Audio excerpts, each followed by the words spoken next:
Bismillahirrahmanirrahim. Assalamualaikum warahmatullahi wabarakatuh.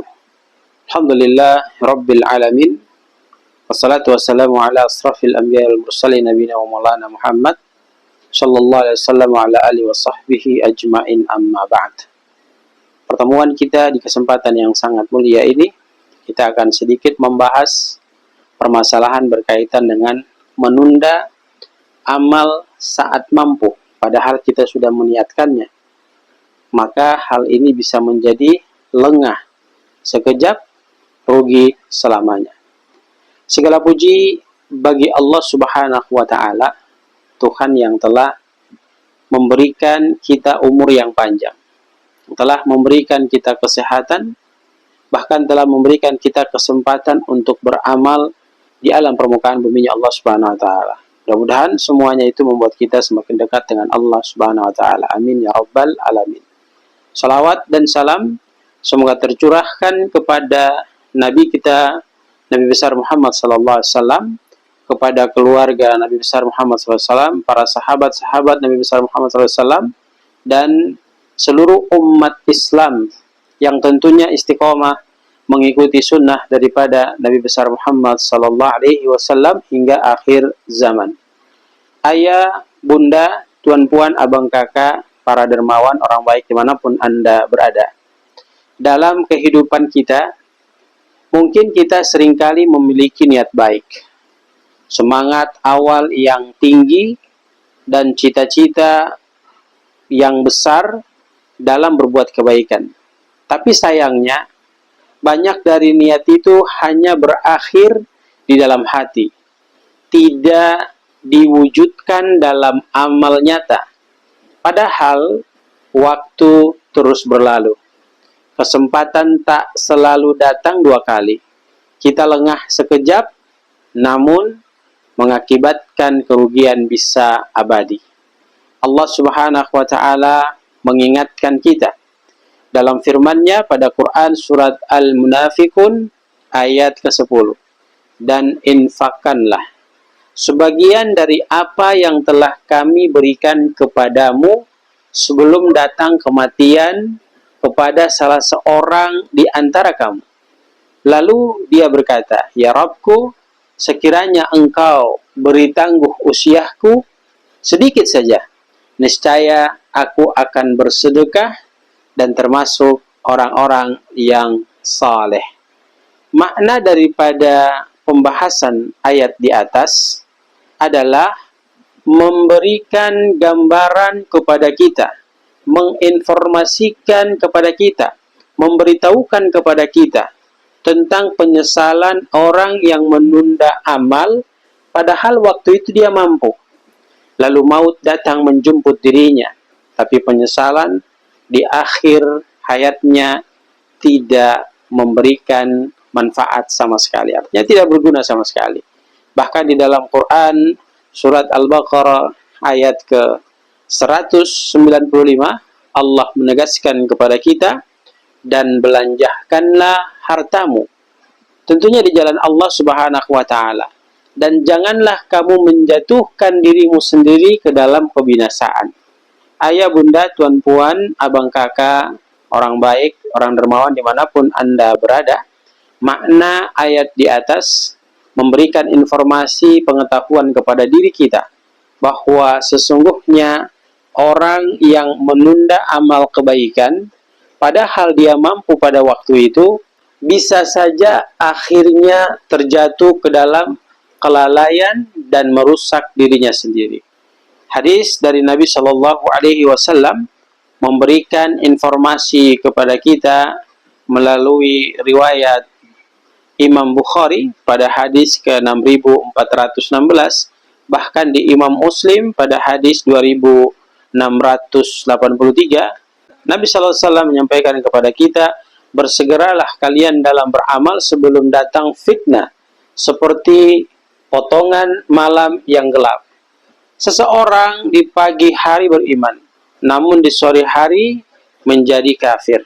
Makna hadis ini menjelaskan kepada kita tentang diperintahkannya kita untuk menyegerakan melakukan amal baik ketika kita sudah meniatkan amal baik itu, dan pada waktu itu kita mempunyai kemampuan.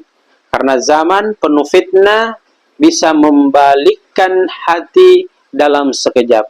Menunda amal bisa berujung kehilangan keimanan kita. Kemudian dalam hadis riwayat Muslim, pada hadis nomor 2699, dijelaskan kepada kita Nabi SAW bersabda, jika anak Adam itu mati, maka terputuslah semua amalnya, kecuali dari 3 perkara yang akan mengalir ke alam kuburnya. Yang pertama, sedekah jariah. Yang kedua, ilmu yang bermanfaat. Dan yang ketiga, anak yang soleh dan selalu mendoakan kedua orang tuanya. Makna hadis ini menjelaskan kepada kita tentang kematian yang kita alami nantinya, itu memutuskan segala amal kita. Maka selama masih hidup dan mampu, jangan tunda untuk melakukan amal. Tentunya amal kebaikan. Karena setelah mati, kita tak bisa berbuat apa-apa lagi. 7 poin penting yang bisa kita petik, kita ambil dari proses pembelajaran kita yang di atas. Yang pertama, niat tanpa amal adalah potensi yang terbuang. Niat baik itu tidak akan pernah cukup jika tidak diiringi dengan tindakan. Banyak orang yang punya niat mulia, tapi tak pernah memulainya, akhirnya mereka menyesal. Yang kedua, jemaah yang sama dirahmati dan dimuliakan Allah Subhanahu wa taala, kemampuan yang tak dimanfaatkan adalah kehilangan ketika kita sehat. Punya waktu, punya harta, dan kesempatan, tapi menunda melakukan amal, maka itu sama saja seperti kita menyia-nyiakan karunia Allah Subhanahu wa taala. Yang ketiga, setan itu pintar memainkan peranan dalam menunda amal yang ingin kita lakukan. Bahkan setan itu tidak selalu menyuruh kita bermaksiat. Ia cukup membisikkan, nanti saja, masih ada waktu. Padahal maut bisa datang kapan saja pada diri kita. Yang keempat, penyesalan itu tidak akan pernah mengembalikan waktu yang sudah terlewati oleh diri kita. Maka orang yang menunda amal akan menangis di akhirat. Bukan karena tidak tahu, tapi karena menunda dan lengah semasa hidupnya di alam permukaan buminya Allah Subhanahu wa taala untuk melakukan kebaikan. Yang kelima, ketahuilah oleh kita semua jamaah yang sama dirahmati dan dimuliakan Allah, bahwa amal kebaikan itu butuh disegerakan. Dalam Islam, kita disuruh berlomba-lomba dalam kebaikan. Dalam bahasa agama kita disebut fastabiqul khairat, berlomba-lomba melakukan kebaikan untuk kebahagiaan kita kelak di akhirat. Maka jangan tunggu sempurna untuk melakukan kebaikan. Lakukan semampu kita sejak dini. Jangan kita tunda-tunda.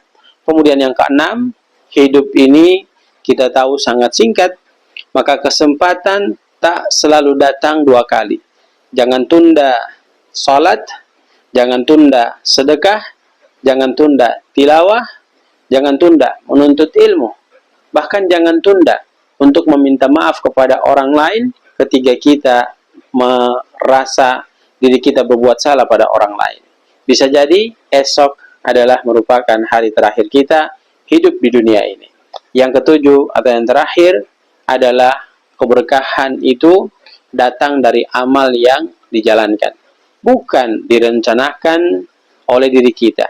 Keberkahan hidup bukan dari banyak rencana kebaikan yang kita selalu senantiasa gembar-gemborkan, akan tetapi dari amal yang dilakukan dengan ikhlas walaupun itu kecil. Saudaraku yang sama dirahmati dan dimuliakan Allah, maka mari kita pahami dengan seksama, dengan baik, bahwa waktu adalah nikmat yang tak bisa dibeli. Maka jangan tunggu diri kita sempurna untuk memulai amal. Jangan tunda sedekah karena menunggu kaya. Jangan tunda untuk bertaubat karena menunggu usia senja. Karena bisa jadi penundaan itu menjadi penyebab kegagalan hidup kita di dunia dan di akhirat nanti. Ingat, lengah sekejap, rugi selamanya. Semoga apa yang kita dengarkan bisa memberi manfaat kepada kita semua, dan setelah menonton, tolong di-share sebanyak-banyaknya agar orang lain pun memahami apa yang sudah kita pahami dalam video ini. Barakallahu fikum, jazakumullahu khairan. Billahi taufiq wal hidayah. Assalamualaikum warahmatullahi wabarakatuh.